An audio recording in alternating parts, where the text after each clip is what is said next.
Olá, a gente está começando mais um episódio de Bora Facilitar, aquele podcast que nasceu para falar de facilitação de aprendizagem, mas a gente descobriu que a gente precisava facilitar muito mais coisas na vida. Isso você sabe que tem aquele negócio todo especial, né, de dar aquele joinha, se inscreve no canal, ativa o sininho, pra você receber as notificações, mas mais do que isso, manda pergunta pra gente, interage com a gente que a gente vai curtir saber que assuntos você quer, o que que foi mais legal, o que que não foi mais legal. Hoje eu tô com pessoas super especiais aqui e o assunto quentíssimo, porque a gente vai falar muito de inteligência artificial. Sim, já sei, você pode estar cansado de ouvir falar no assunto, mas eu tenho certeza que você não sabe tudo. Então, tô aqui hoje aqui com o Pedro, que é o presidente da Raia, e com o Gabriel, que é o diretor de projetos da Raia, e Raia é Rede de avanço em inteligência artificial. Rede de Avanço em Inteligência Rede de Avanço em Inteligência Artificial, que nasce dentro da USP em São Carlos, mas eu vou pedir para eles contarem a história, porque a história deles é bem mais legal do que eu contando. E conta aí, Pedro, como é que foi que nasceu essa história, essa iniciativa, se virou uma empresa escola, como é que é? Me conta. Com certeza, Fernando, vamos lá. Então, tudo começou em 2023. Eu e um colega meu, Pedro Kenzo, nós fomos participar de um hackathon, que, para quem não conhece, é uma competição de inovação. Então, você chega, eles te apresentam um problema, se propõe uma solução. E foi aqui em São Paulo, na verdade, que a gente participou desse hackathon e acabou que a gente ganhou. Ganhamos o hackathon e disso nós fomos convidados a apresentar a solução do hackathon lá na Alemanha, porque o hackathon é um hackathon patrocinado por universidades e centros de inovação alemães. Então, foi o máximo, né? O hackathon foi legal, a viagem foi legal, mas aí teve meio que um capítulo dessa história que puxou um spin-off. E aí esse spin-off originou a Raia. Por quê?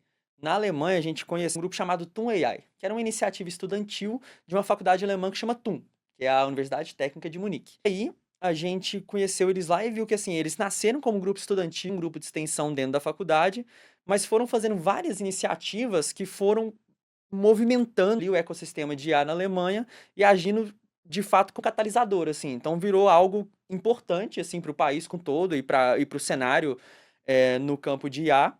E a gente ficou muito inspirado e pensou, pô, que legal que seria se o Brasil tivesse um negócio desse, né? Aí a gente, né, juntamos colegas, pegamos lá a infraestrutura da USP São Carlos, que é onde a gente faz graduação, e começamos ali oficialmente, né, depois de vários planejamentos e conversas e recrutamento, no meio de 2024, a gente tem agora atuando aí em algumas frentes, com alguns projetos, produtos e programas, para fazer a mesma coisa que eles fazem lá, que é chacoalhar o ecossistema de AI, é a gente fazer com que o Brasil também tenha oportunidades e coisas legais envolvendo inteligência artificial. Legal. Mas assim, e como é que é a atuação de vocês hoje? Vocês fazem projetos, vocês educam sobre AI? O que é? Qual é a ação que vocês têm hoje? Perfeito. É tudo isso e mais um pouco, assim. Então a gente tem algumas, frentes, né, os nossos produtos, que o Raya não é uma empresa, né, o Raya nós somos uma organização sem fins lucrativos, e a missão justamente é fazer com que o Brasil seja um país também referência em inteligência artificial, né. A gente quer tirar aquela visão de que é um país que apenas vai consumir, mas que também vai produzir, tecnologia no campo da IA. Então, tem várias formas de a gente fazer isso. Então, quais são os nossos produtos, né? Nós fazemos eventos, são hackathons também, que foi, né, o nosso berço. Nós vamos ter conferências para juntar, principalmente, né, a gente importa muito com a conexão mercado-academia. Vamos fazer conferências para o mercado apresentar a visão deles, para os professores da academia apresentarem a visão deles. Mas, hoje, o principal do Raya é um programa que a gente apelidou de Raya Fellowship, que é um programa que a gente recruta alguns talentos, latentes, né, do Brasil todo, na verdade, seja alunos de graduação, de pós-graduação ou profissionais, e a gente divide esses alunos em grupos e eles vão fazer projetos de impacto. Então são projetos técnicos, eles vão, de fato, né, implementar ali, técnicas de inteligência artificial, seja em um âmbito científico, seja em um âmbito de inovação ou um âmbito industrial, para poder se desenvolverem e criarem soluções reais para problemas reais. Então esse é o nosso carro-chefe, é um programa semestral que as pessoas se inscrevem, a gente faz um processo seletivo e pega esses talentos para a gente tanto desenvolverem os talentos, quanto usar esses talentos para desenvolverem o cenário brasileiro. E aí, tipo, não é só universitário, pode ser um cara que é profissional da área e ele se inscreve no programa de fellow. ajuda a fomentar ao mesmo tempo que se desenvolve, é isso? Exatamente. Ah, legal pra caramba isso. Não é, porque normalmente existe uma baita cisão entre quem está no mundo prático, no trabalho, nã já atuando profissionalmente e tal, e quem está estudando, né, e para o bem e para o mal, né, porque você Uhum. está lá estudando e você está se aprofundando em técnicas, em tecnologias, em pensamento e tal, mas você vai ficando muito distante do que existe na prática, ao mesmo tempo que também quem está na prática está lá fazendo as coisas práticas, atendendo demandas, e não tem tempo para parar e pensar e criar soluções melhores. Então acho que esse negócio pode ser bacanudo, acho bacana. Eu concordo, foi bem disso aí que a gente partiu. Acho que no Brasil tem muito esse problema, né, você pegar os Estados Unidos, o gap academia-mercado, igual você mencionou, É muito e menor. aqui no Brasil é um abismo incomensurável. Então, assim, acho que uma das atuações que a gente pensa com os eventos e com todas as nossas iniciativas é justamente trazer os 2 mundos um pouco mais juntos, sabe. Oh, isso é bem legal, isso é bem legal. Agora vocês têm projetos, eu me lembro que numa outra ocasião que a gente esteve conversando, tal, vocês foram me contando de alguns projetos. Queria que vocês me contassem aí de algum que vocês acham que é bacana, referência, interessante. Acho que talvez você esteja mais na frente dos projetos. Me conta aí. Me conta um de referência para as pessoas poderem materializar, tipo, entender o que é que vocês estão fazendo. O do semestre passado, um que foi bem legal, tem uma cooperativa de reciclagem lá em Araraquara mesmo, Minha chama terra, pronto. Cooperativa Acácia. Eles Hã. fazem coleta de lixo e no ano passado um problema que acabou no monte de lixo deles, tinha uma bateria, acabou pegando fogo, teve alguns problemas e a gente pensou em algo para solucionar esse problema. A gente teve algumas reuniões com eles, e o que a gente acabou fazendo como uma solução é a gente pegou uma câmera que tinha lá e treinando um modelo de inteligência artificial para detectar, baterias, foi o causa do problema do Aham, incêndio, escorpiões e outros, agulha, por exemplo, Isso. que hã, acaba dando bastante problema para eles, que eles ficam ali na mão, aham. pode pegar alguma doença ali. Então a gente fez um modelo que fica vigiando, tem escorpião, apita um alarme e para a esteira. Então é um negócio bem prático, que dá para o pessoal visualizar melhor como que a gente funciona esses projetos, como funciona o fellowship. Cara, você sabe, assim, eu acho bem eu conhecia conhecia a história desse projeto, não só porque eu sou de Araraquara, porque não é por isso, é porque vocês tinham me contado sobre ele. Mas esse projeto especificamente, um outro que eu vou perguntar mais para vocês também. Mas esse projeto especificamente, eu gosto quando vocês trazem isso, porque tem uma coisa que a gente ouve muito falar de inteligência artificial, mas a gente ouve isso dentro de corporações, dentro de ensaios científicos e coisa e tal. E acho que talvez seja difícil para parte da população entender que você pode usar a inteligência artificial para uma coisa tão material, tão física, tão dentro de uma cadeia que ninguém nem olha, que é a cadeia de sanitização, de coleta de lixo e coisa e tal, que você pode levar ela até lá. Então ela não é uma coisa só documental, não é só de texto, não é nada disso. A gente fala de inteligência artificial e a gente logo lembra de ChatGPT, que é o que todo mundo vai falar, que é o que mais viu. E também a gente lembra dos filminhos que a gente vê usando inteligência artificial, tal. Para mim é mais do que texto. Você tá me falando que você colocou isso numa câmera. Então, qual é a função em que eu aplico a inteligência artificial dentro de uma câmera para poder ensiná-la a enxergar as coisas? Basicamente, existem modelos que o que a gente faz? São algoritmos, a gente coloca um dado, ela tenta aprender de uma vez. Então eu coloco a imagem de um gato, por exemplo. Aham, Eh, a gente faz uns cálculos, a rede faz sozinha e no final ele fala: "Cachorro". Daí a gente vê: "Não, tá errado isso daqui".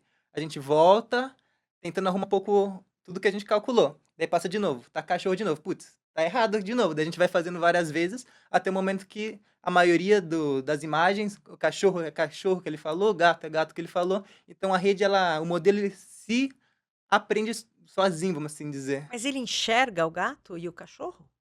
O cachorro ele Não. diz que é. Ele enxerga o gato? Como ele enxerga o gato? Complicado, porque existem diversos métodos, mas é Aham, basicamente tudo matemática quase. aham, Então, ele vai acabar os modelos um pouco mais simples, que eu não mexo muito com imagem, eu fiz aham, alguns projetos, mas os modelos mais simples que eu conheço, eles pegam uma imagem de um gato, por exemplo, e eles fazem uma operação com a imagem, matemática mesmo. Eles transformam isso numa imagem um pouco menor, só que evidenciando, por exemplo, as bordas. Então, como se você pegar as coisas mais cedo ali no modelo, você pode acabar vendo que a imagem inicial é de um gato, a segunda, depois do primeiro processamento, as orelhinhas vão um pouco destacadas. Daí no outro modelo, depois de uma etapa seguinte, o modelo vai estar evidenciando, além das orelhinhas, os bigodinhos do gato. Então ele vai aos poucos se mexendo para evidenciar algumas características que no futuro ele vai conseguir diferenciar uma coisa da outra. Ah, legal. Tô aqui pensando que tem uma cachorra na família chamada Celeste. E ela é uma cachorra que ela é um corgi. Você tá falando das orelhinhas, eu só tava lembrando das orelhas dela, porque ela tem uns baita orelhão e é uns orelhão pontudo. Então, talvez se olhasse a imagem da Celeste ia achar que é gato. Mas Sim. a Celeste não tem bigodes, não bigodes de gato. Então, aí, não ia dar. Entendi. Mas isso me faz compreender melhor essa história. Mas é basicamente isso, ele pega a imagem e vai reduzindo para deixar somente a informação mais preciosa, vamos assim dizer, para no final ele acabar fazendo essa decisão. Ah, é um cachorro, é um gato, Entendi. camelo, sei lá. Entendi. Isso no IA é o que a gente chama de visão computacional, é isso? Essa Exatamente. parte de É, imagem. é aquela parte que trata de imagem, porque tem a parte que trata de geração ou de texto.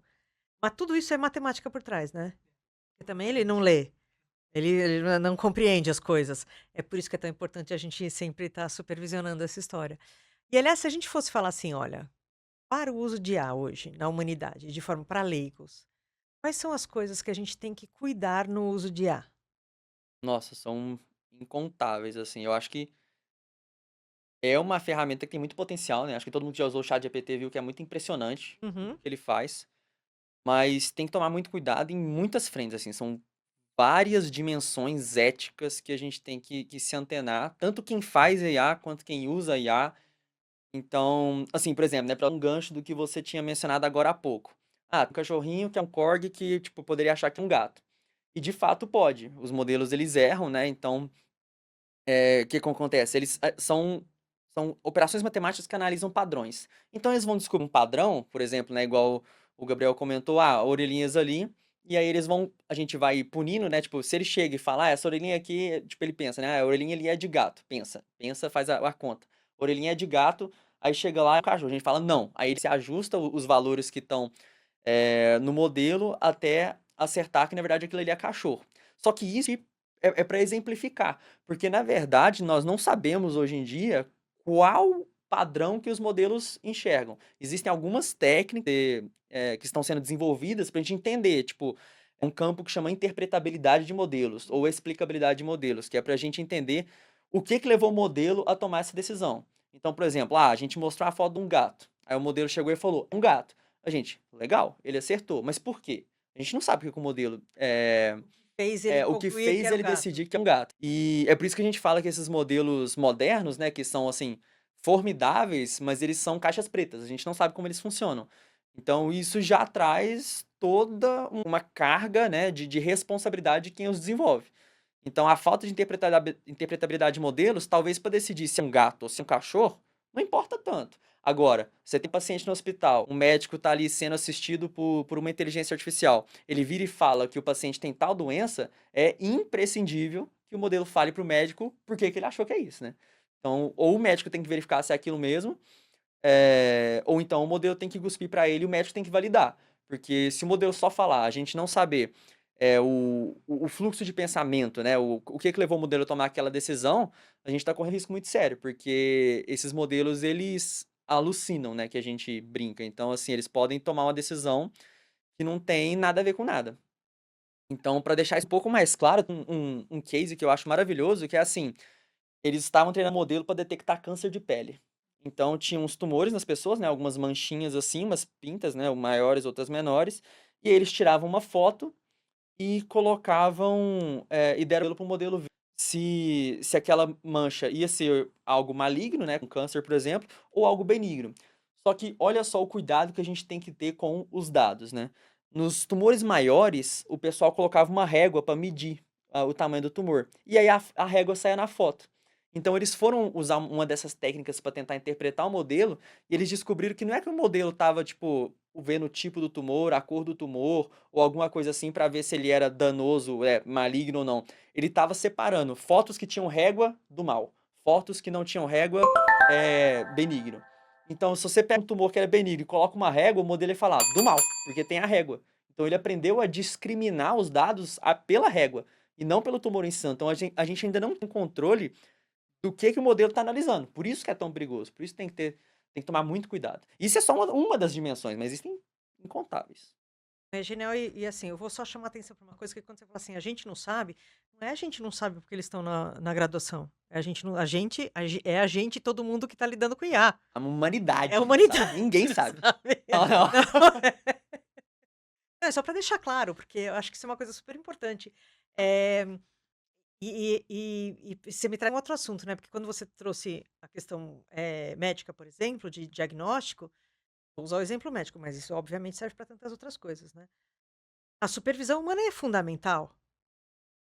Ele pode me trazer uma resposta que, ok, maravilhoso, tá totalmente correta, mas ele pode trazer uma. Se ele estiver total alucinado, muito, muito louco, Uhum. também tá fácil. Porque você fala, meu, que absurdo. O problema é a alucinação que fica próximo de alguma coisa lógica ou possível de existir. E aí eu preciso de um refinamento de poder supervisionar e saber que tá ok ou não tá ok. Isso significa, tô eu aqui pensando junto com vocês, tá? Então isso significa que ao contrário do que a gente vem preconizando aí, que a IA vai substituir muita gente, muita função, tarará, sim, eu acho que ela vai sim em muitas tarefas, sem dúvida alguma. Mas isso não tira da gente a responsabilidade de aprendizados e formação de pensamento, tal, profundos em qualquer que seja a sua área, seja na medicina, seja em artes, seja em comunicação, seja no que nutrição, no que quer que seja. Você tem que conhecer profundamente, porque se você não conhecer profundamente, é mais fácil você aceitar uma resposta errada. Ela pode vir lógica. É bizarro. E muitas vezes é como você comentou, tem uns casos muito perigosos que eles são plausíveis, né? Eles parecem plausíveis. E uma coisa que é, assim, chega a ser até engraçado, mas se for parar pra pensar meio tragicômico, é que os modelos, por exemplo, os chatbots são muito confiantes, né? Você chega e pergunta pra ele, quem descobriu o Brasil? Aí ele alucina e fala, Cristóvão Colombo. Aí é uma resposta errada. Mas às vezes ele fala com tanta convicção que ele quase te convence. Mas então, aí daí vem a importância que você mencionou, né, dos fundamentos, da supervisão. Ele é sempre sabe, o modelo ali, ele é sempre o ajudante, mas ele não pode, do jeito que tá hoje, não dá pra deixar ele sozinho. Eu deveria sempre perguntar: "Você tem certeza que essa resposta é correta?" Porque ao mesmo tempo que ele é ser confiante, ele a IA é um excelente parceiro de conversa, porque é o Uhum. parceiro que você fala assim: "Você está errado", ele fala: "Ah, você tem razão, eu me equivoquei, me desculpe, vou pesquisar melhor". Diferente de humanos que ele fala: "Não, eu tô certo", né. Então, assim, acho que de default, todas as vezes eu deveria: "Você está certo dessa resposta?", né, porque aí talvez eu faça ele pensar melhor, Sim. pesquisar melhor, e aí ele talvez abale um pouco essa confiança dele. Faz sentido isso? Às vezes sim, porque mas é um processo, muito probabilístico também, né, como funciona, né, essa matemática por trás dos modelos envolve muita probabilidade. Então, assim, às vezes, essa cobrança, né, que você faz para o modelo, "Ah, você tem certeza?", às vezes pode ser que ele recalcule ali, avalie e te dê a resposta certa, ou então ele só erra de novo. Tem muitos casos também que ele acaba se você usa bastante o ChatGPT, por exemplo, que tá mais em alta, você acaba vendo que chega uma hora que ele acaba entrando em ciclo. Você pergunta alguma coisa e fala: "Não, isso daqui tá errado". Daí ele fala: "Com certeza, vou mudar". Só que ele manda o mesmo texto para você, então ele acabou ficando em ciclo, e você não pega e não vai, fica todo mundo patinando e acaba gerando nada. Eu percebo que ela é um pouco temperamental, né. A transcrição de um vídeo, e a transcrição sempre vem com a minutagem e vem pedacinhos de texto. Vem parecer um poema, sabe. Ela não vem num texto corrido. Então eu pedia para a inteligência artificial, retira todos os números e formate com texto corrido. E ele fez isso, ficou tchutchuco, maravilhoso. "Yes, vai economizar meu tempo". E sim, então, o que acontece, esse projeto, ele é um projeto maior, assim, com vários, sabe, ele é um projeto guarda-chuva com vários subprojetos dentro dele. Ele é liderado pelo professor Seiji Zotani, é um professor da USP de São Carlos, que vive e o patrono do Raya, é o primeiro professor ali que confiou na iniciativa e dá o suporte necessário para o grupo. Então, o que que acontece? O professor, ele tem essa iniciativa que lá em Alagoas, com o centro de pesquisa que o professor está associado, que é justamente conseguir usar, inteligência artificial em áreas que às vezes não têm acesso à internet muito bom, às vezes a energia é limitado, basicamente área com recursos escassos. Então ele chama isso de AI Unplugged, né, que seria IA desplugada, que não precisaria de tanto recurso aí quanto, sei lá, aqui no Sudeste, por exemplo, a gente pode ter. E aí a proposta dele é justamente, tipo, pegar uns modelos às vezes mais eficientes ou então offline para conseguir usar algumas das capacidades que forem possíveis de serem usadas, né, nesses contextos mais desfavorecidos de recursos. Então eles já fizeram algumas implantações, por exemplo, em escolas lá em Alagoas. Aí agora a gente tem um dos membros que está em contato com a prefeitura de São Carlos, porque a gente quer importar esse projeto lá para São Carlos e aplicar isso nas escolas públicas lá em São Carlos também. O que que ele faz? O que que O projeto do AI Unplugged, né, pelo menos a iniciativa que a gente conhece, né, porque é um essa de Ala projetão, é, um monte de coisa. não, essa de Alagoas. Eles usaram um modelo, e conseguiram embutir ele, não sei se foi no celular, no tablet ou em algum material de algum professor que tinha lá.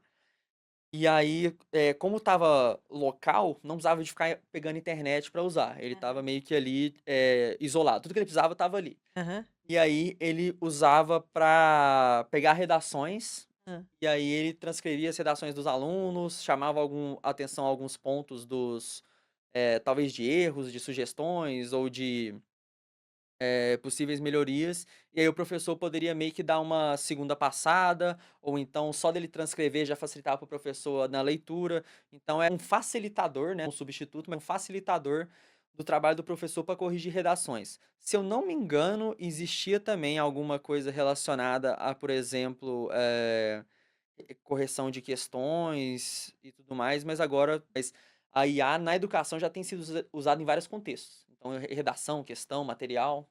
Se não me engano, esse projeto ele usava as referências das correções das redações do Enem para poder pontuar aquela redação que o professor fotografava para transcrever, né. Então ele analisava de acordo com o tipo de análise que se faz para a questão de Enem, para redação de Enem, e trazia o feedback baseado nisso. E aí falando de IA em educação, eu vou te confessar que eu tenho um pouco de ansiedade com isso, e ao mesmo tempo que eu vejo milhares de possibilidades, eu também morro de medo. Porque, assim, na boa, a gente tá emburrecendo pra caramba. E aí eu queria saber a opinião de vocês, o quanto que em que ponto que a IA pode contribuir para a gente ficar mais inteligente, em que ponto ou de que forma, sei lá. E qual é o lado da IA que me contribui para eu ser mais inteligente, e qual é o lado da IA que me contribui para ser mais burro? Eh, Pelo menos na minha visão, Mais burro me entendam, né, gente? Né? a minha visão é mais pelo como o usuário enxerga aquela ferramenta. Se é realmente uma ferramenta ou se é só um substituto para ela. Porque, por exemplo, estou fazendo alguma matéria esse semestre, trabalho. Eu posso usar de novo, o GPT e perguntar: "Nossa, essa questão aqui, por que que é assim?" Daí ele responde. Aí você pergunta, vai perguntar como se fosse com um professor particular seu, você vai trocando aquela ideia. Eu já fiz muito isso quando eu tô lendo um artigo muito extenso que eu não tô entendendo, eu pergunto para ele, a gente vai debatendo ali. Às vezes ele fala algumas groselhas, mas no fundo eu acabo entendendo. Então é muito mais de como que a pessoa encara a ferramenta e não como a ferramenta é criada. Na minha visão é mais ou menos isso.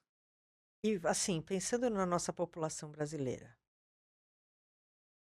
como é que vocês acham que as pessoas vão usar mais? Ou como elas vão usar, a gente não pode pensar. Como elas estão usando mais?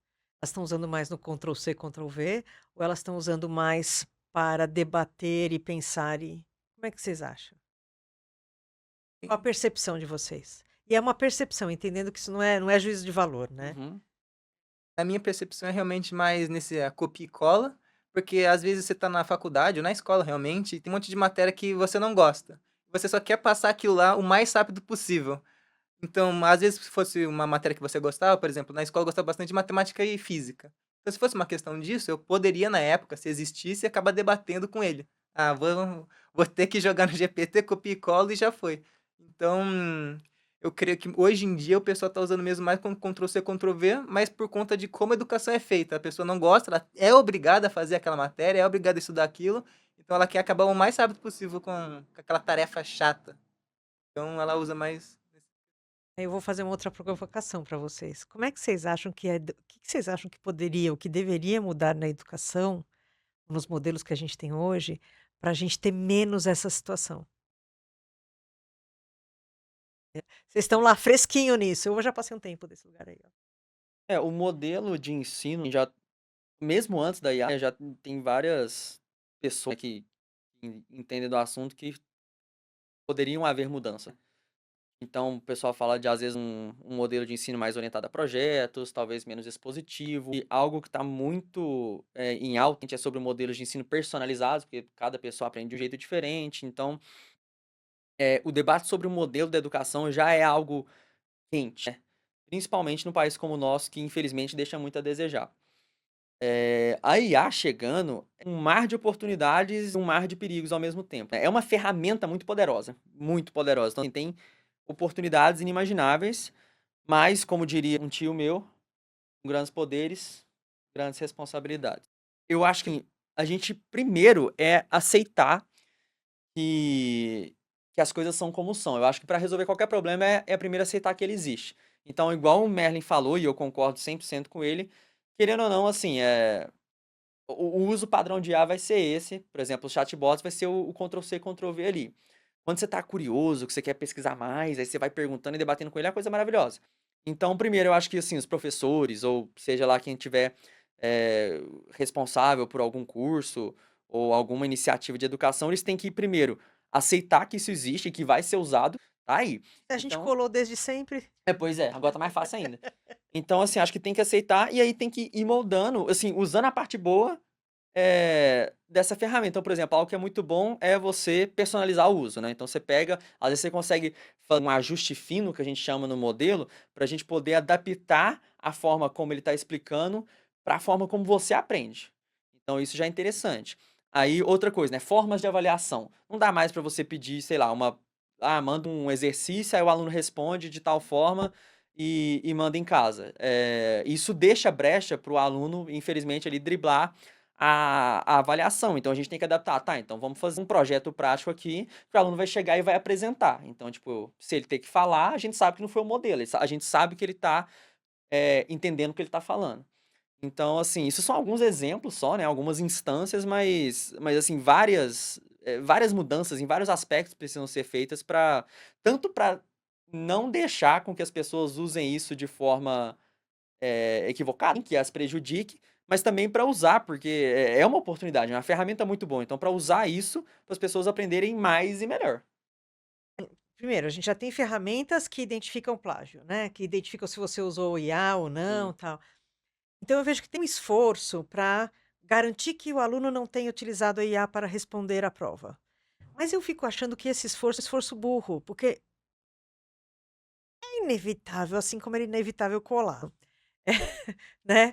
Então, e também acho que você tem que incentivar, porque é uma tecnologia que já está aí, que vai crescer e vai estar aplicada em muitas coisas, e quanto mais você dominar, melhor é, inclusive para você se inserir no mercado de trabalho e tal. Mas eu tenho que aprender a usar isso direito. Então, considerando, imagina que eu sou uma professora e que eu vou tentar te incentivar a usar a inteligência artificial para você se habituar com essa ferramenta e refinar, e entender os acertos e erros, tarará. Como é que eu vou te avaliar?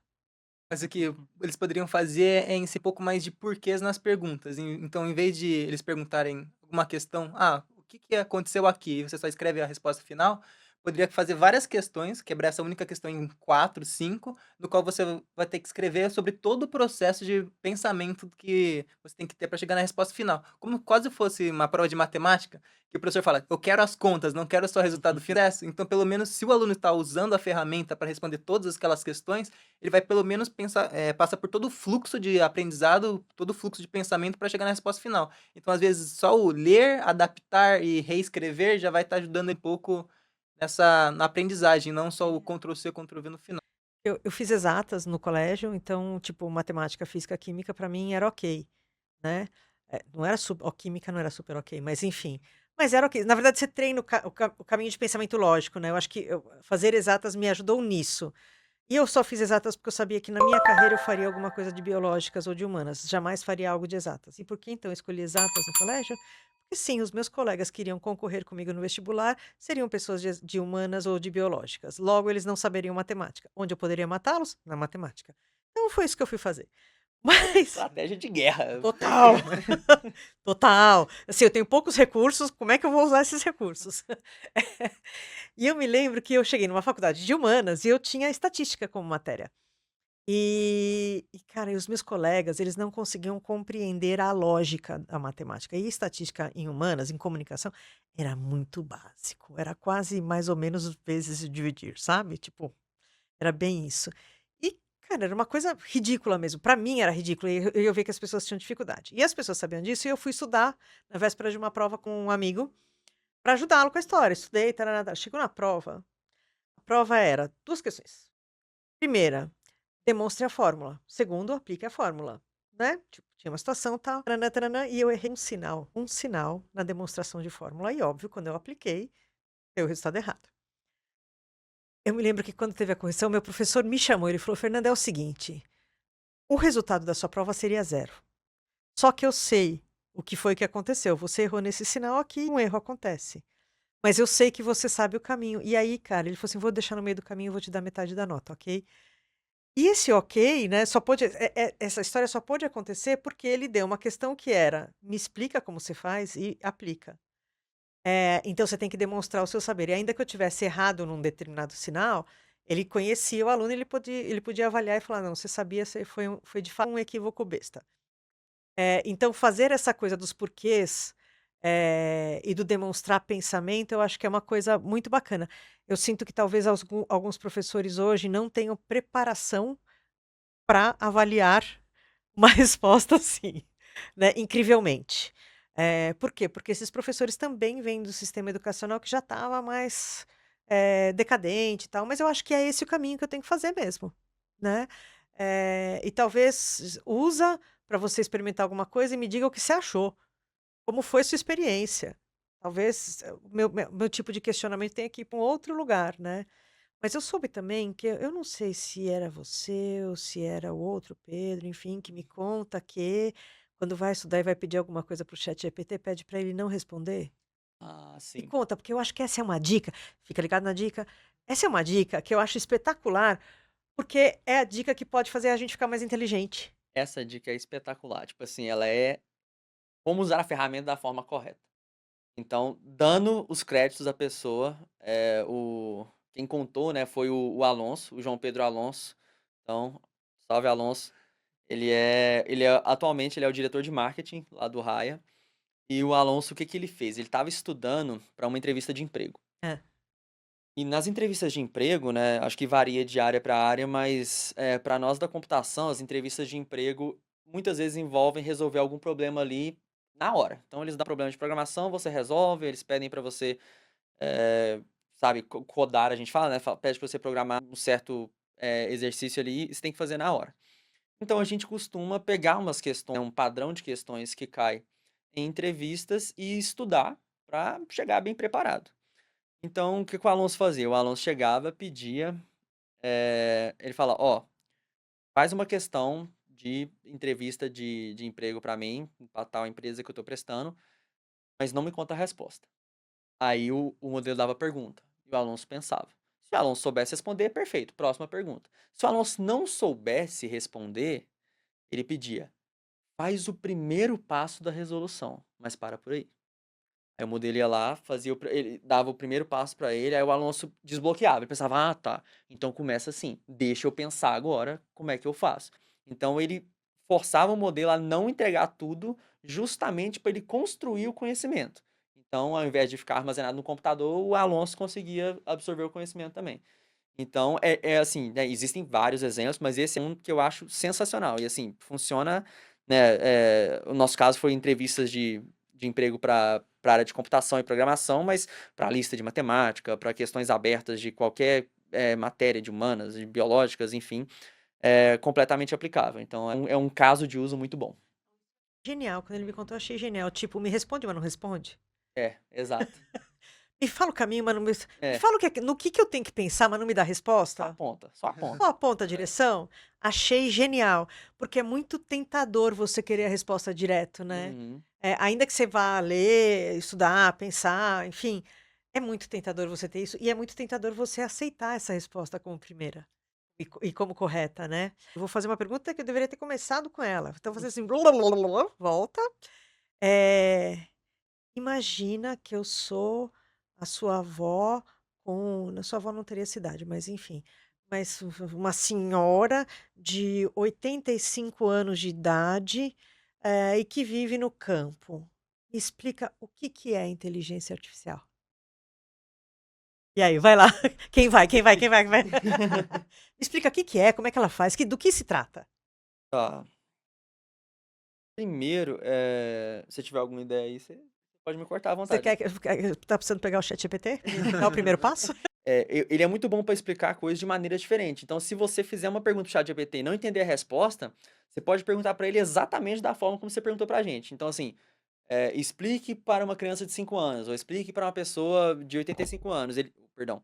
Ele vai te dar uma resposta condizente, às vezes usando analogias que é mais fácil de entender. Ah, então vamos pensar lá no velhinho de 85 anos. Isso é verdade, isso é verdade. Então, acho que a primeira coisa, né, quando faz uma pergunta, assim, a primeira coisa que a gente precisa entender é que a inteligência artificial é um campo de estudo. Então, primeiro é uma coisa muito ampla, né. Hoje o que que tá em alta? Hoje o que que todo mundo fala? A IA generativa, né. Chega, você põe um negócio, um texto, você pega um negócio, sai uma imagem, esse tanto de treco, que é o gerar, né, por isso que vem aí a IA generativa. Então isso é um dos tipos, né, uma das vertentes do campo, mas existem muitas outras. Então assim, de começo é isso, ó, a IA são muitas coisas, é um campo de estudo. Aí ela quer: "Ah, não, mas beleza, né, vamos especificar a pergunta", e a senhora aí de 85 anos, ela perguntou, ela quer saber o Mas que esse que é estudo o o quê? Que história é essa? Vamos ex lá. Você é a velhinha de 85 anos. Só um maravilhoso. instante, senhores. Então, mas assim, estuda do quê? O que que ela fica estudando? O Então, na origem, eles estavam querendo fazer, máquinas que pensassem como humanos. Por isso que é uma inteligência, só que artificial. Máquinas não pensam como humanos. Só que elas foram ficando melhores em fazer coisas de forma automática. Então é a mesma coisa que você pensa assim: "Ah, né, a gente sabe fazer conta, mas é mais rápido fazendo na calculadora". Então, a inteligência artificial, ela é um tipo um campo de estudo ali que a gente usa ali matemática, basicamente, de formas espertas para poder fazer contas mais rápido do que a gente faria, e aí com isso encontra padrões mais fácil do que a gente encontraria. Fale-me mais sobre padrões. De que tipo de padrão a gente está falando? Perfeito. Você quer dar um Vai lá, exemplo? vai lá. É que quando você fala padrão, depende muito do seu dado. Então, por exemplo, você tem uma imagem, o dado seria os pixels da imagem. Hã. Então, o padrão seria encontrar algo dentro dos pixels. Pixel, o que que é pixel? Me explica. Pixel, quando você tem uma imagem digital, você pode quebrar ela em vários bloquinhos pequenininhos e você vai formar toda a imagem. Então, uma imagem que você vê do seu gatinho, do seu cachorro, ela é formada por vários pequenos bloquinhos. Então, o pixel é o menor elemento de uma imagem.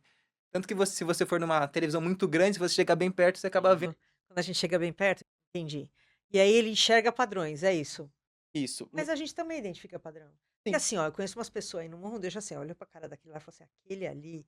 Não, tem uma coisa que é preconceito e viés, mas tem aquela outra coisa que você fala assim, cara, esse tipo aqui faz aquele tipo de coisa. A pessoa que. Eu vou perguntar isso, eu sempre vou ter essa resposta.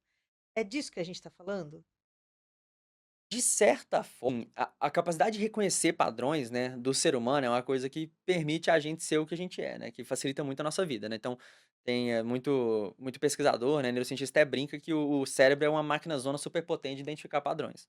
Então, de certa forma, né, aí voltando naquela definição de inteligência artificial, o pessoal queria embutir nas máquinas essa capacidade de reconhecer padrões, assim como nós humanos conseguimos.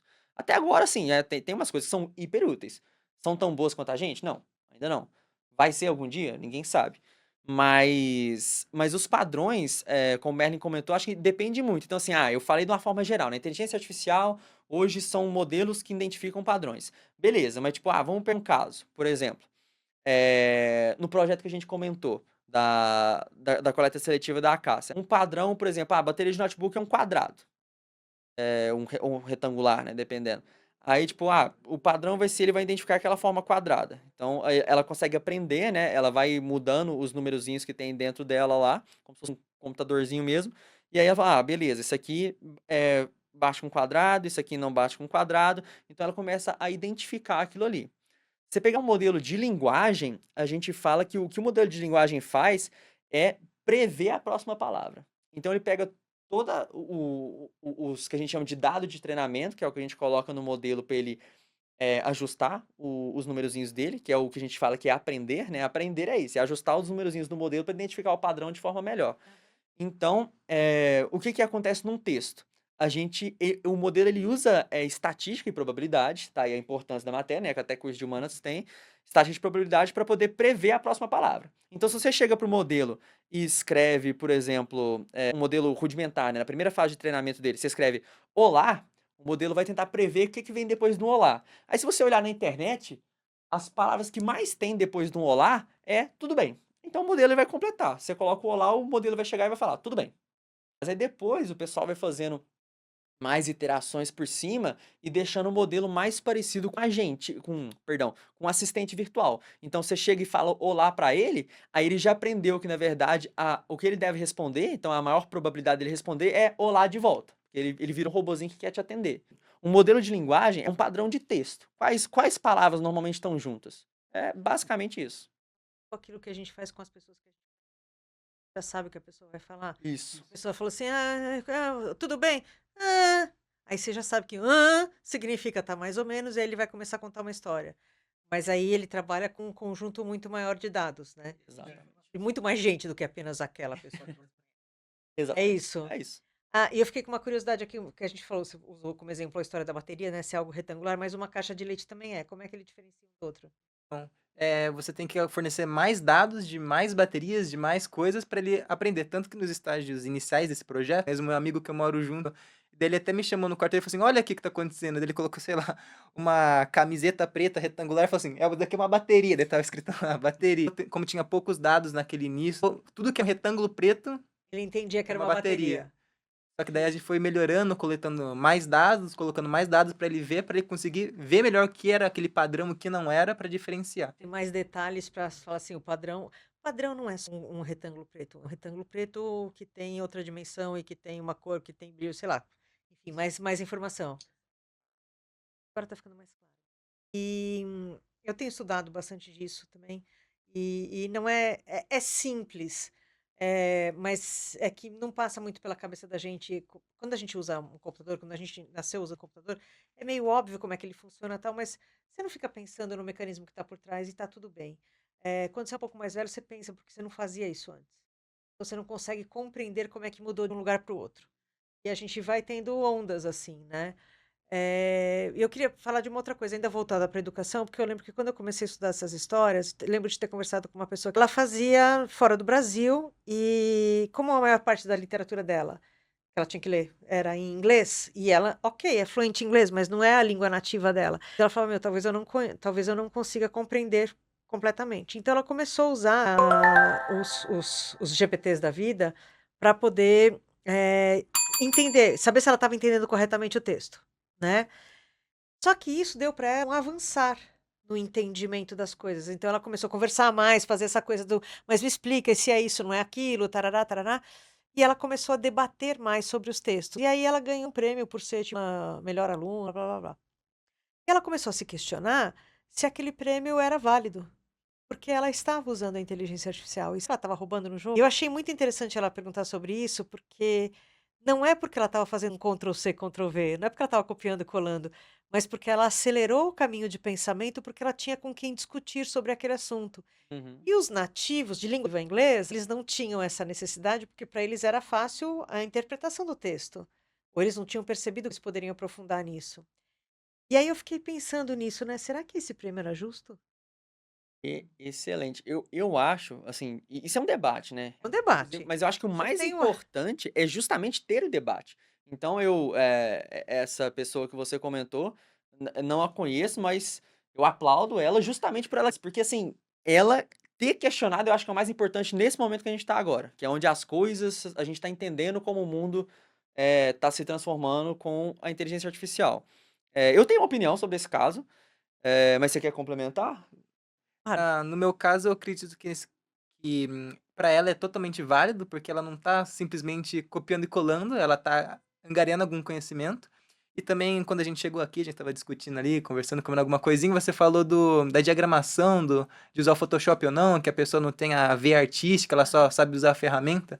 Nesse caso, ela teve a veia artística, ela conseguiu ver além do que simplesmente usar a ferramenta.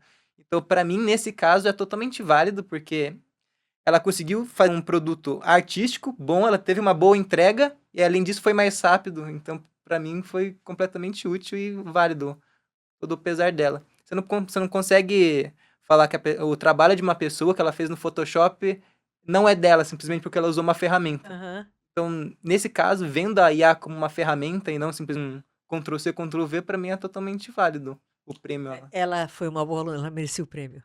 Você merecia o prêmio? Merecia? Então tá, um voto pra você. Eu concordo com o que o Gabriel falou. Eu acho que ela é uma pessoa que tem que fazer o que ela fez, o que todo mundo tem que se esforçar para fazer, que é se adaptar. Então é lógico, né? Nós não podemos ultrapassar, sei lá, limites éticos e morais, que também abre uma gama gigante de discussão. Mas no caso dela, ela se beneficiou, ela teve a consciência de que ela aprendeu mais com aquilo e ela usou uma ferramenta nova, né? Pra melhorar, né? Ela pegou os limões e fez a limonada, em vez de pegar o limão e pingar no olho, entendeu? Então, pra mim, mérito total dela. Seria o caso, né? Se alguém perguntasse se ela sabe ou não, ela saberia, porque ela discutiu, porque ela estudou. Ela só foi mais esperta de usar uma ferramenta que facilitasse isso pra ela. Então, pra mim, é ponto. Também acho que é ponto, porque a gente às vezes tem muitos recursos e a gente não usa, às vezes por desconhecer, não saber manejar o recurso, mas às vezes a gente não usa por arrogância. Do tipo, eu não preciso ler o livro que eu já sei de tudo, Hum, né? Ou do tipo, esse autor é babaca, eu não vou nem perder meu tempo com ele. Então, isso é um lugar de arrogância. E essa arrogância, ela não é só porque a pessoa se acha melhor, mas na verdade é um grande disfarce de insegurança, é só isso. Mas a gente não vai dar aula de psicologia nem nada disso aqui, não. E aí eu quero ir para um outro lugar, que é o seguinte. Eu estava lendo outro dia é, uma questão de futuro com IA, que é tudo que a IA gera hoje, né, da nossa IA generativa, a saber, me corrijam se eu estiver equivocado, tá? IA existe há muito tempo e a gente já é impactado por ela há muito tempo, com muitas ferramentas que a gente acessa, só que recomendavam investimentos no banco, um monte de coisa, ou que te recomenda a próxima coisa a fazer e tal.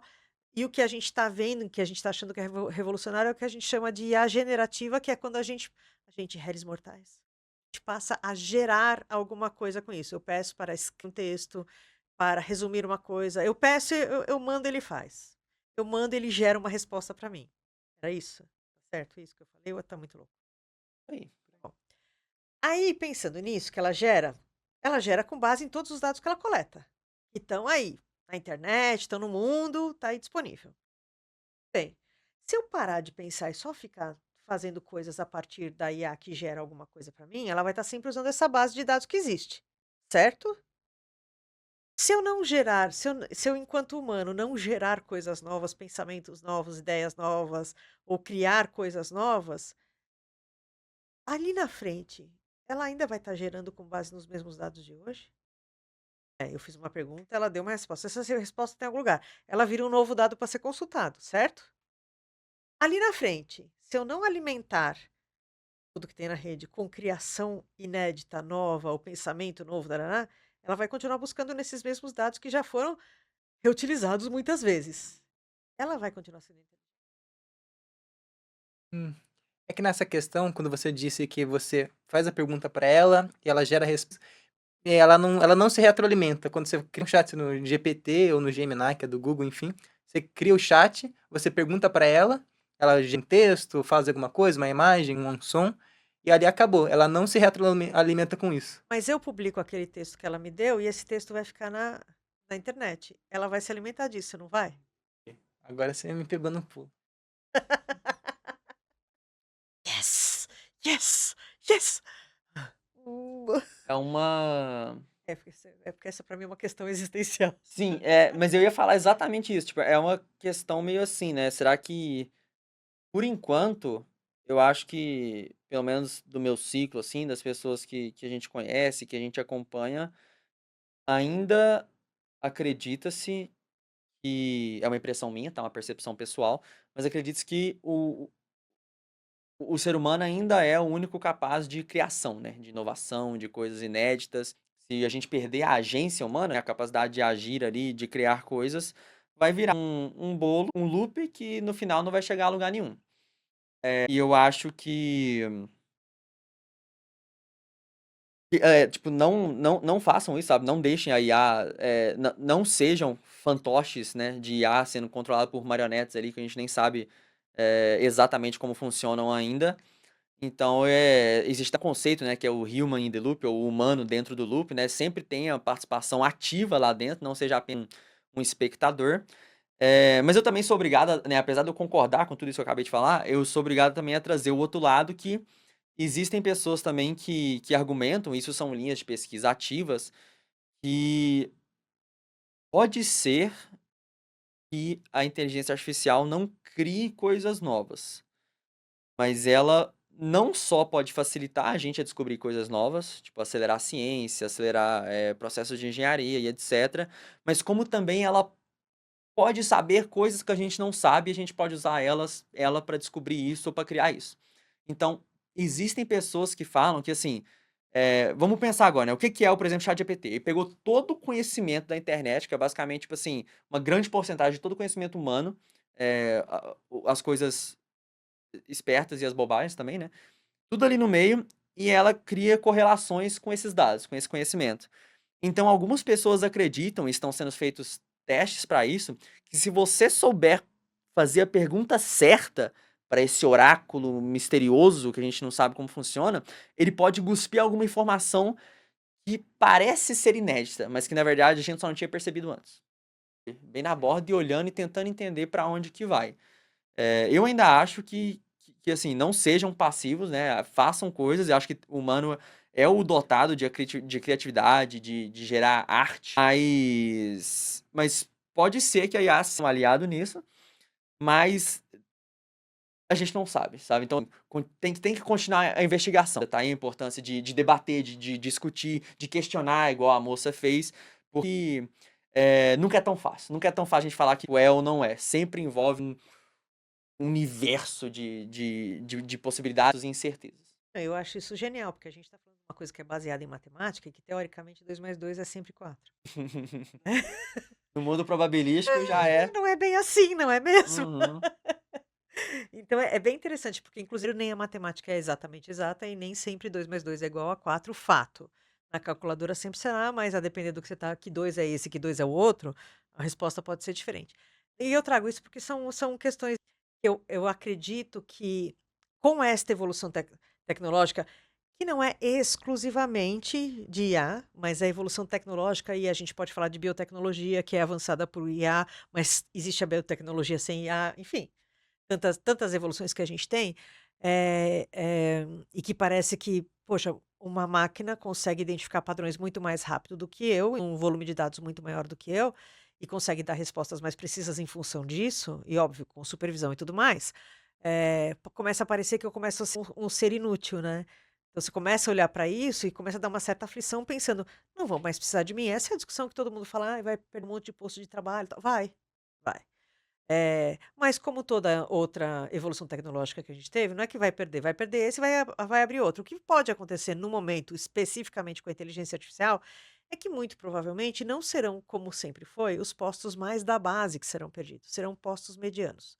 São postos de gerenciamento, de análise e tal, de profissionais, os analistas ou gerentes, que em geral nunca eram tocados nas evoluções tecnológicas, não eram tocados porque não se trabalhava com informação, se trabalhava com mecanicismos, né. Então agora quando você tem informação é um pouco diferente, então deve pegar num outro povo, por isso que tem um alarde maior talvez, Hum. né. Mas eu acredito que a evolução humana a partir destas tecnologias e especialmente da inteligência artificial, ela vai partir de uma involução humana. O que eu quero dizer é, a gente tem que voltar a ser aquele ser humano que era na pré-história, que era o ser humano que não sabia das coisas e, portanto, tinha curiosidade. Eu acho que a curiosidade talvez seja o que me impede de ser o cara de falar assim: "Me responde, mas não responde", né. Se eu não tenho curiosidade, eu faço Ctrl+C, Ctrl+V. Para eu fazer diferença, eu tenho que ter essa curiosidade, que era a curiosidade do cara que olhava e falava assim: "Mas tem essa sombra, esse negócio aqui tá me seguindo. É minha sombra, mas à noite não me segue, né? Por que isso acontece? Que bicho é esse? Que planta é essa? Posso comer, não posso comer?" Essa curiosidade, esse formato de pensamento, o fazer os desenhos rupestres, é lógico, eu estou indo super para a pré-história, mas é onde a gente era mais conectado com a própria essência. E a essência humana é essa essência que é criativa, é essa essência que é curiosa, é essa essência que olha para a coisa e se encanta como uma criança, né, que olha para uma coisa assim, coisa besta, e ele pede para a gente repetir 1000 vezes porque ele acha engraçado, né. Então esse olhar de principiante, essa coisa toda, é o que a gente precisa exercitar. Então eu falo que isso é a gente na pré-história, Uhum. né. Só que ao longo da história da educação nos últimos 3 séculos, poderia ampliar até uns 5 séculos, mas nos últimos 3 séculos, ela vem formando a gente para ser tarefeiro. Ela vem formando a gente para funcionar como peças de um computador que não existia lá atrás, mas para a gente realizar de forma muito precisa e acertada todas as tarefas. Isso é substituído por uma inteligência artificial qualquer. Exato. Então se eu só que eu fui por eras, né, por séculos, sendo treinado para isso. Não é que isso muda meu DNA, mas a gente sabe, quando a gente pensar em epigenética, a gente sabe que o meio interfere na sua vida, inclusive na sua genética, né. Então você ter uma espécie que viveu durante alguns poucos séculos, aprendendo a aperfeiçoar a arte de realizar uma tarefa, ele, para fazer isso, ele foi abrindo mão da essência dele. Por isso que a gente tem tantas questões hoje com saúde mental, com crises de ansiedade e tal, porque você não consegue se regular, porque você não consegue se perceber. Você está muito para fora para fazer tarefas, né. Pra eu poder fazer diferença na inteligência artificial, eu tenho que voltar a ser esse ser humano. Eu tô muito louca se eu pensar assim? Eu acho uma reflexão maravilhosa. E eu concordo com isso. Existe toda aquela coisa, pra você sobreviver, você tem que se adaptar, tem que aprender a usar a inteligência artificial, de fato. Mas o que que isso quer dizer, né, se você olhar no princípio da coisa? Eu acho que é justamente se conectar com esse lado mais curioso e mais criativo. Né, eu tendo a olhar um pouco com um viés mais otimista, mas, partindo da sua provocação, eu fico pensando, tem aquilo, né, vamos partir do ponto que você comentou. Então a gente começou bem conectado com uma natureza mais exploratória, mais criativa, e aí a gente caiu agora numa idade das trevas mecanicista e de fazer tarefas e tal. Será que a inteligência artificial não poderia ser uma porta pra gente voltar a ser mais humano? Porque tem muita gente que tem medo disso, né: "Ah, a inteligência artificial vai transformar a gente em robô, não sei o que, não tá. Mas e se for o contrário? E se a inteligência artificial se ocupar de tarefas que nos afastam da nossa humanidade e liberar o nosso tempo pra gente poder se aproximar mais dessa essência que você comentou? Tem uma pesquisadora, inteligência artificial, eu esqueci o nome dela agora, mas ela falou uma coisa que ficou marcado no campo, que foi fenomenal, que é quando a gente começou com esses modelos de geração de imagem, tava todo mundo assim: "Nossa, mas a IA agora pode criar arte, mas que coisa maluca e não sei o quê". Aí essa pesquisadora, ela publicou: "Gente, eu não quero que uma IA pinte quadros e escreva poemas enquanto eu lavo a louça. Eu quero que a IA lave a louça enquanto eu possa pintar os meus quadros e escrever meus poemas". Então, se a gente, né, com essa evolução, a gente conseguir automatizar essas coisas mais mecanicistas, mais atarefadas, mais repetitivas, até agora, né, dizem que a próxima revolução da IA vai ser a IA física, né, que a gente vai conseguir colocar essa inteligência que a gente tem em robôs, e a gente conseguir automatizar tarefas que não são lá, digamos, as mais glamurosas, talvez a gente libere as pessoas para terem tempo para voltar a serem, eh pessoas no sentido que você falou daquela essência exploradora, né, de ter mais tempo para fazer arte, de ter mais tempo para explorar o mundo, de ter mais tempo para voltar a ser curiosa. Então, eu acho que é uma reflexão muito legal e vale a pena, sabe, olhar para esse caminho, talvez direcionar para esse caminho, ao invés de direcionar para o caminho de vamos substituir tudo. Você sabe que você está falando isso, eu tô lembrando, vou ter que chamar a atenção do povo, assim, ó, num episódio aí do Bora Facilitar, Uhum. com o doutora Andrea Bottoni. E a gente terminou o episódio falando sobre a geração Z, que as pessoas reclamam, que falam que são pessoas que não querem trabalhar, que não querem fazer isso, eu acho que talvez a gente só consiga ir para esse lado positivo em função dessa nova geração. Por quê? Por quê? Porque é justamente é o que eu falei no outro episódio, que é a geração que entendeu tudo, que entendeu que a gente não tem que viver para trabalhar, Que isso sim, a gente não nasceu para ficar só trabalhando. O trabalho faz parte da vida porque você tem que se sustentar. Esse é o caminho no momento que temos, não é? Para a gente poder se sustentar e fazer coisas e tal, mas a vida não se reduz a isso. E eu acho que foi isso, isso que você desenhou muito perfeito. Foi essa era das trevas tarefeira aí, que você começa a dar tanta importância para isso, que isso toma tanto tempo da sua vida, que no dia que você se aposenta, você morre, porque você não entende que você tem outra função na vida. Tem outra função, você só tem que viver. Entendeu? Você não precisa ter uma funcionalidade. Você precisa viver, né? Então, eu ter a inteligência artificial para realizar tarefas, para eu ter mais tempo para viver, faz sentido para quem já entendeu que a vida não é realizar tarefas. Gente, olha só como as coisas podem se encaixar. Uhum. Tudo bacana. Eu acho que isso é uma coisa interessante, porque eu acho que só é possível.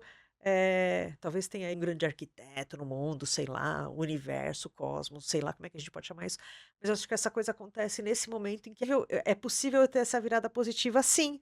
Eu também sou uma pessoa que acredito mais nisso. Uhum. Eu acho que a gente tem que olhar com muita atenção, porque em termos geográficos, em termos do planeta que a gente vive, em termos políticos, tal, a gente tem nações, espaços, lugares em que talvez não tenham preparado a sua população para ser gente, e sim para ser pecinha de máquina.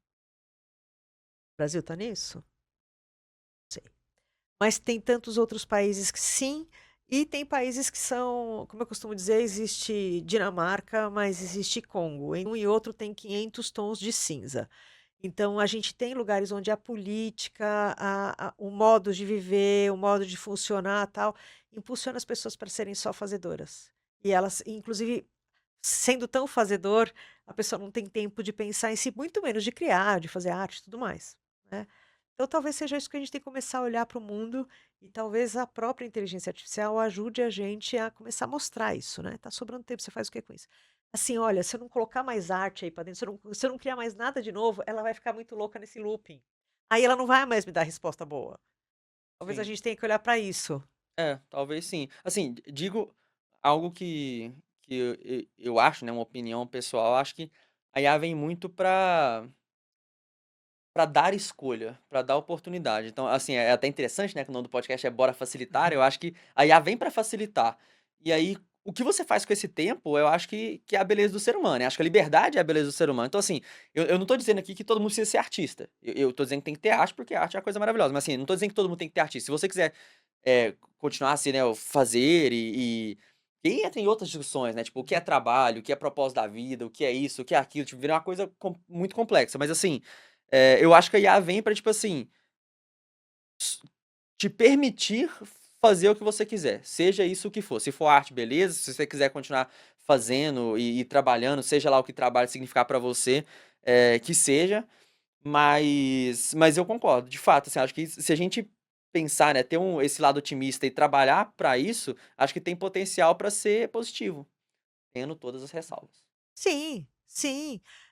Só para ter uma ideia, uma pesquisa recente aponta que hoje, em média, a humanidade trabalha muito mais do que trabalhava a humanidade na Idade Média. Você pensa que horas de trabalho do ser humano hoje, à medida que olha, a gente foi criando muito mais recurso, mas a gente foi enlouquecendo muito mais, né? A gente foi alucinando. Não é só a IA que alucina, a Hum, gente também alucina. com certeza. E é por isso que vocês têm uma visão otimista da IA, mas eu tenho um pouco, mesmo eu gostando de toda a área de estudar, eu tenho uma visão um pouco mais pessimista nessa questão. Hã. Porque para mim, se a gente trabalha 8 horas e a gente gera, sei lá, $20 nessas 8 horas por dia, por exemplo, eu consigo fazer o mesmo trabalho que eu faço em 8 horas em 4, eu não vou falar, ah, não, faz às 4 horas de manhã, às 4 de tarde vai para casa. Não, fala, não, faz esses $20 de manhã, mais $20 de tarde, e se quiser, $20 de noite só para compensar. Então eu acredito que a gente vai acabar continuando fazendo a mesma coisa, não nesse sentido. Eu vou te contar que isso é o fim do capitalismo, né, porque a gente está nesse lugar. Nesse lugar hoje e a gente vê isso nas empresas que a gente atende e tal, olha assim, olha, veio uma tecnologia que super economiza o tempo do cara, então eu quero que ele faça mais. Não é que eu vou deixar ele folga um pouco mais. Só que o que está acontecendo com isso? As pessoas estão literalmente entrando em burnout. E aí, quando ele entra em burnout, ele não consegue fazer mais nada da vida. É muito louco isso. Então você começa a ter uma preocupação com saúde mental em função disso. Então eu tenho que. E aí, por isso que eu falo da história da geração Z, porque é uma geração que vem e fala assim: eu não vou me matar de trabalhar. Eu vi meu pai se matando de trabalhar, e aí, para comprar uma casa, para comprar um carro, e aí, quando ele se aposentou, ele só viveu 2 anos. Então, é óbvio que, sim, é fácil falar, não vou me matar de trabalhar, se eu tenho como me sustentar, né? Mas, de alguma forma, esse pensamento tá aí. Talvez seja ele que crie esse caminho para um equilíbrio, porque eu acho que é um equilíbrio, não é nem cá e nem lá. Acho que tem que ser um equilíbrio. Mas equilíbrio é uma coisa que a gente busca e a gente fica nele em pouco tempo. E equilíbrio não para, né? Porque, por exemplo, você não para equilibrado em cima de uma bicicleta se você não tiver em movimento, né? Então você tem que ter esse movimento aí. Tá, com tudo isso que a gente falou, com todas essas possibilidades positivas e negativas, otimistas e pessimistas, ou sei lá, o que vem por aí? Para o que a gente tem que se preparar? Eu, vocês e a minha avó de 85 anos de idade. Na minha visão, seria tirar a inteligência artificial de algo um pouco mais acadêmico e produtivo para colocar em coisas um pouco mais práticas, no sentido de usar IA na saúde, usar IA na educação realmente, discutir um pouco mais da ética. Para mim é realmente aplicar e ver como funciona e discutir realmente. Porque a gente já sabe como que é IA gerativa, mas existem muitas outras coisas que a gente pode fazer e que estão vindo, só que não são mainstream. Boa. Bom ponto. Eu acho que, assim, vai ter isso, né, acho que teve as descobertas acadêmicas, né, aí tem um produto, né, que foi o ChatGPT que popularizou isso, então deixou o mundo inteiro saber que aquilo ali existe. E agora a gente tá com esse movimento dele entrar, né, tá entrando nas empresas, tá entrando nas instituições, tá entrando nas camadas da sociedade. Mas enquanto isso acontece, seja com IA generativa ou com outras IAs, né, sistemas de recomendação, GPS, etc, etc, etc, o progresso não para, né. Então eu acho que a gente tem que, igual você falou, né, o equilíbrio é o horizonte, né, a gente nunca chega nele, mas acho que a gente tem que sempre estar caminhando na direção dele. Então, assim, ao mesmo tempo que a gente tem que ser otimista para mirar onde a gente quer, a gente também tem que ter o lado pessimista para evitar o que a gente não quer, e ter a consciência de que, tipo assim, as coisas estão acontecendo, mas o progresso nunca para. Então, por exemplo, o que eu acho que vai acontecer? Os modelos estão ficando mais e mais poderosos. Então, assim, por um lado, tem empresa querendo criar a AGI, né, que chama de inteligência artificial geral, que seria uma IA que pensa igual aos humanos. Muita Ai, gente que fala muita. medo. Eu também. É porque tem os humanos. Muita gente, assim, tem gente que gosta de fazer previsão. Ah, chega em 5 anos, chega em 10 anos. A real é, na minha opinião, ninguém sabe quando vai chegar, se vai chegar. Mas a gente tem que saber que tem gente atrás disso. Tem gente que tá atrás do que a gente chama do modelo Homem de Ferro, né? Que tipo assim, a IA nunca vai ser eu, mas vai ser algo, né? Uma armadura ali, algo a mais que eu vou usar para me melhorar. E isso também tá tendo avanços. Agora, se for dar uma resposta um pouco mais específica, né? O futuro, né? O que vai ser, aí eu vou citar aqui né, não sou eu falando, mas outros experts na área, né, CEOs de grandes empresas de tecnologia, eles dizem que o próximo passo aí da IA vai ser justamente ela sair do mundo digital, do abstrato, e permear o mundo físico. Então, existe a expectativa de que no futuro não tão distante a gente vai começar a ter IA que encosta na gente. Então, robozinho entrando, coisas acontecendo, no mundo físico e não só no digital. Então, eu acho que são todos esses pontos, né? Se preparar para IA chegar no mundo real, pensar nas consequências éticas, sociais que isso tudo traz consigo, e também pensar que os avanços não param, né? Não é que o ChatGPT tá aí e agora pronto. Não, vai continuar vindo coisa.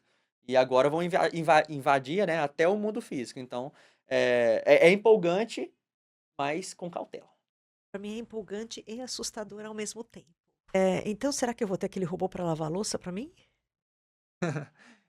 Lavar a louça é o de menos, é até terapêutico. Eu quero que tire a mesa, entendeu? Perfeito. Tira a mesa, lava a louça e mais, guarda, porque assim, entre lavar e a louça ir para o lugar dela, existe uma distância Um tão abismo. absurda, é um abismo, é uma coisa de Concordo. louco, não É é? coisa de louco. Tá. A gente ouve falar assim, olha, você interage com a IA, você vai conversar com a IA, eu debati com a IA e tal. Como é que é isso na prática? Me explica assim, olha, para a minha avó de 85 anos, o que é conversar com a IA? No sentido mais prático do chat GPT, você pode simplesmente ir debatendo para ele fazer algumas modificações. Então, por exemplo, eu falo, responda esse e-mail do podcast Bora Facilitar. Ele me responde algo totalmente muito formal. Eu posso falar para ele, nossa, tá muito formal aqui, não precisa de tanto, seja menos informal. Só que daí começa a aparecer, mano, véi, daí você fala, pô, calma aí, Um pouco menos. um pouquinho mais formal. Daí você vai encontrando o meio termo que te satisfaz. Então você pode acabar até fazendo engenharia de prompt para deixar um pouco mais fácil para ele entender. É que seria várias técnicas que você usa na hora de escrever a sua pergunta para ele. Isso. Então eu posso falar assim, o que eu gosto de fazer muito quando eu quero um e-mail muito bom, por exemplo, eu falo assim, eu sou um estudante de ciência da computação de tantos anos, estou fazendo a matéria X, que é sobre ABC, estou fazendo um trabalho sobre inteligência artificial na área da saúde.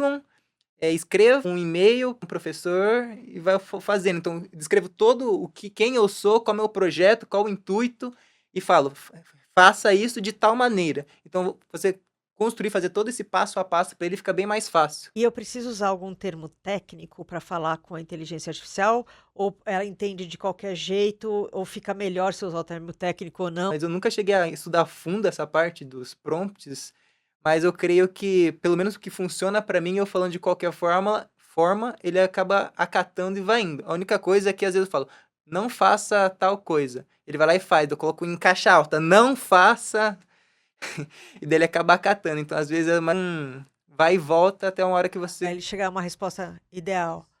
É, vou só traduzir aqui para quem não sabe, prompt é exatamente o pedido. Aí, quando você vai conversar com a inteligência artificial que você escreve, por enquanto é escrito. A gente tem com voz já? Tem, Tem, já né? funciona com voz. Eu posso fazer um pedido com voz, dependendo da ferramenta, ela vai me Sim. pedir.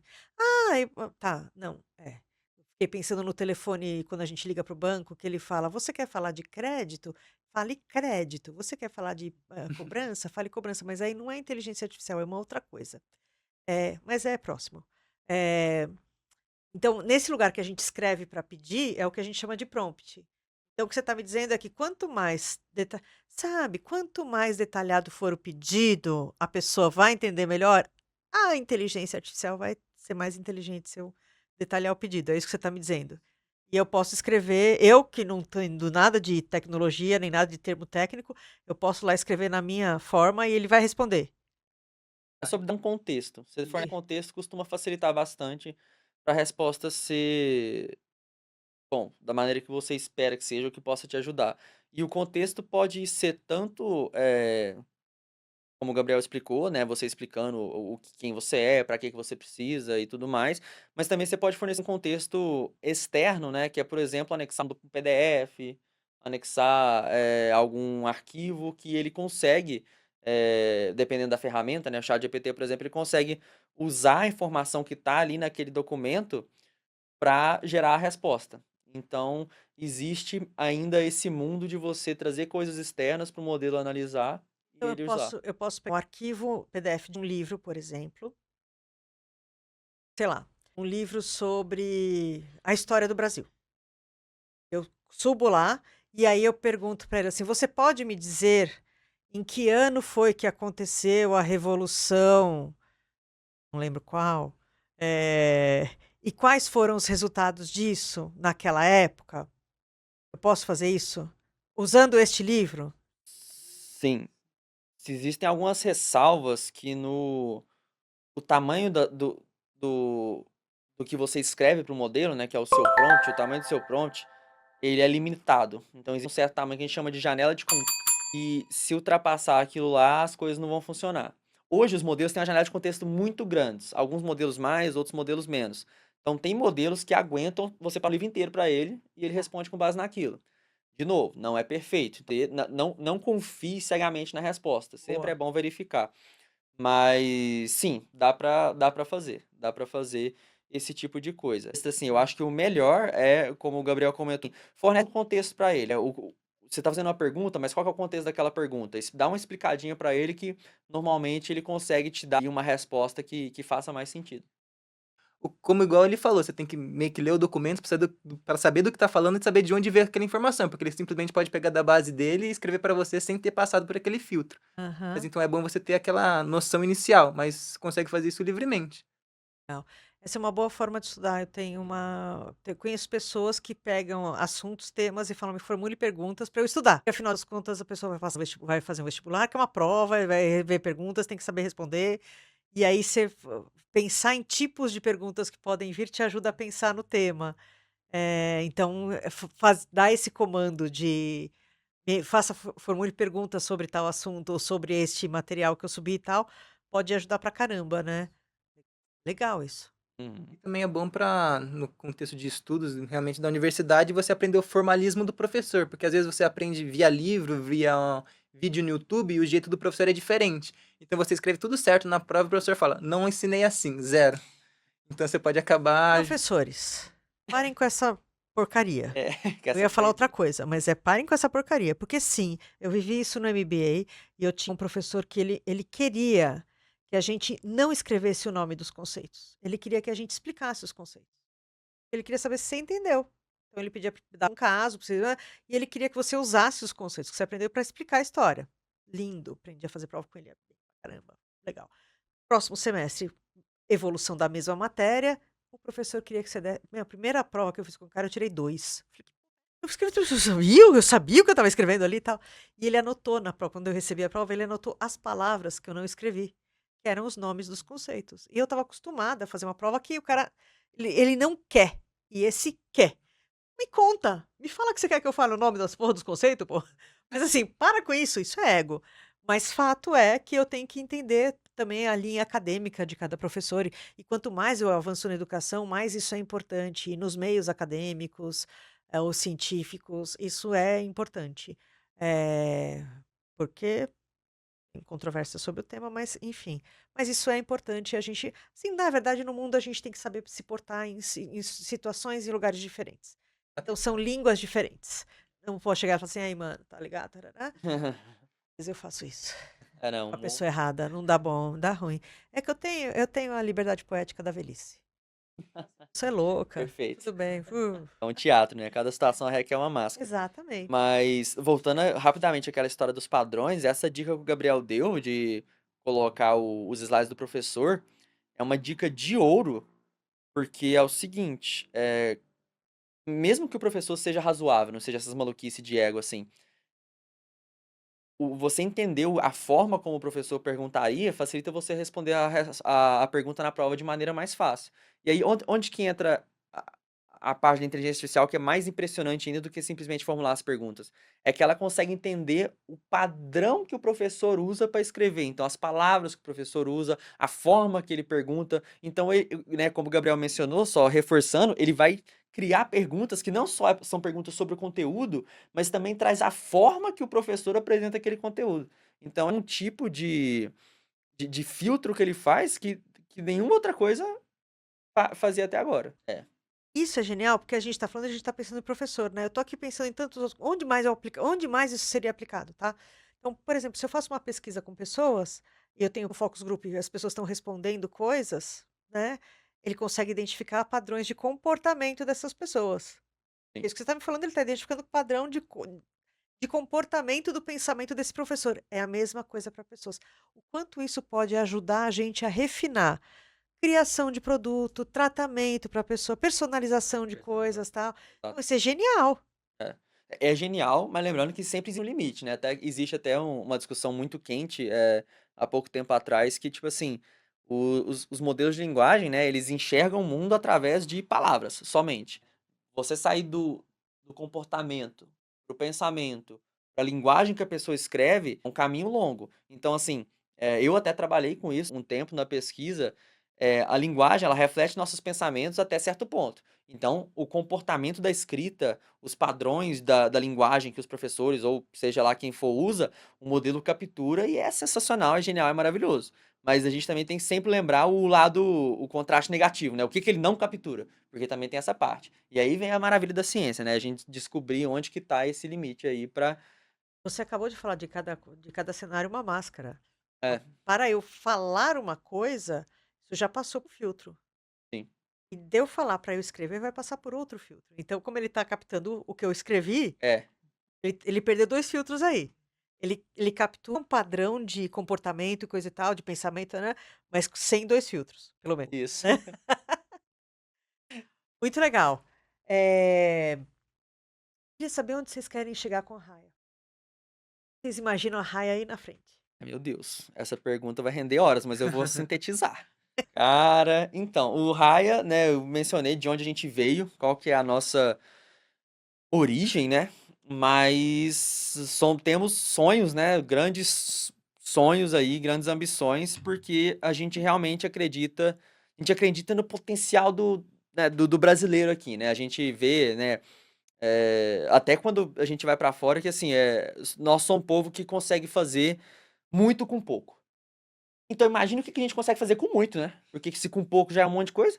E a gente está querendo trazer mais iniciativas, movimentar mais o ecossistema de inteligência artificial brasileiro em todas as frentes para todos os públicos. Então, o cara que quer trabalhar com IA, a gente quer trazer ele para dentro, a gente quer aumentar as discussões, a gente quer que pessoas comecem a questionar, igual a aluna fez, a gente quer que pessoas comecem a debater sobre, a gente quer que quem queira trabalhar com IA se desenvolva para poder trabalhar com IA tão bem com o cara dos Estados Unidos, da Europa, da China, e etc. A gente quer que as pessoas tenham, né, que haja um movimento ali de divulgação científica, de disseminação de conhecimento básico, para que as pessoas saibam do que se trata toda essa revolução, todo esse novo mundo.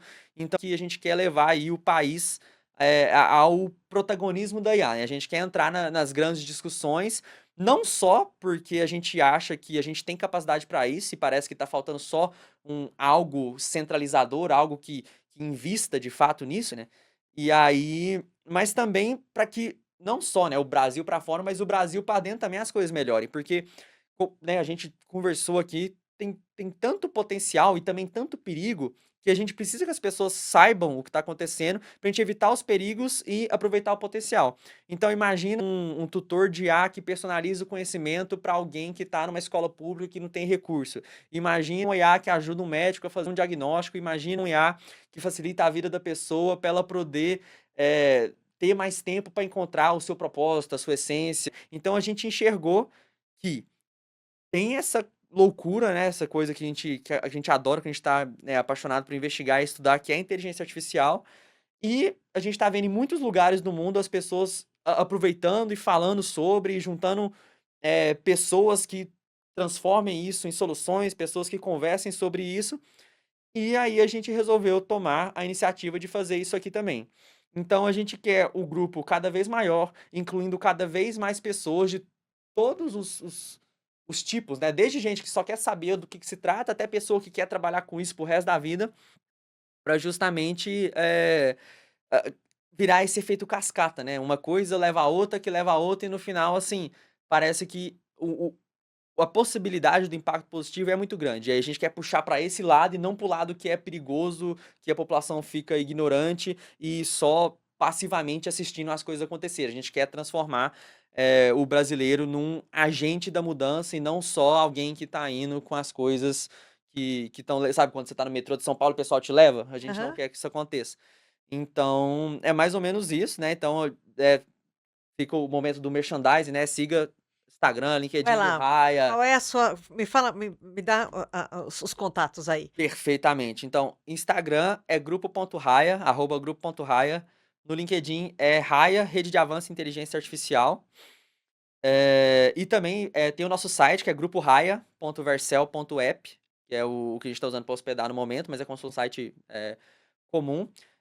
E também vai ter novidade, vai ter canal do YouTube com conteúdo educacional, vai ter tudo. Então, a comunidade está crescendo, estamos fazendo cada vez projetos mais legais. Se você tem ideia de projeto, entre em contato também no nosso e-mail, que é raia.comunicação@gmail.com. É tanto e-mail que a gente até confunde. Mas e a gente quer deixar, lembrando, tá? A gente é uma organização sem fins lucrativos. Então, o nosso cliente é a sociedade brasileira como um todo.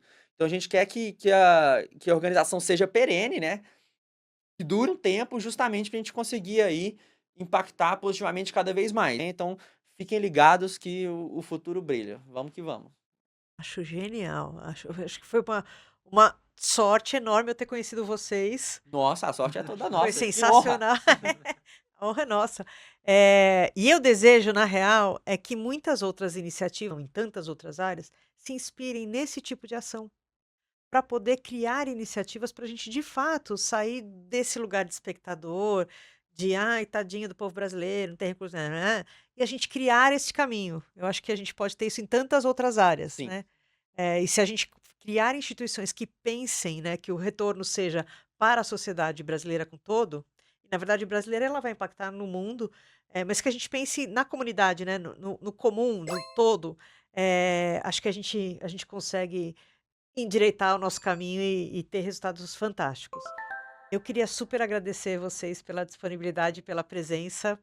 Teriam muito mais dúvidas? Manda suas dúvidas pra gente.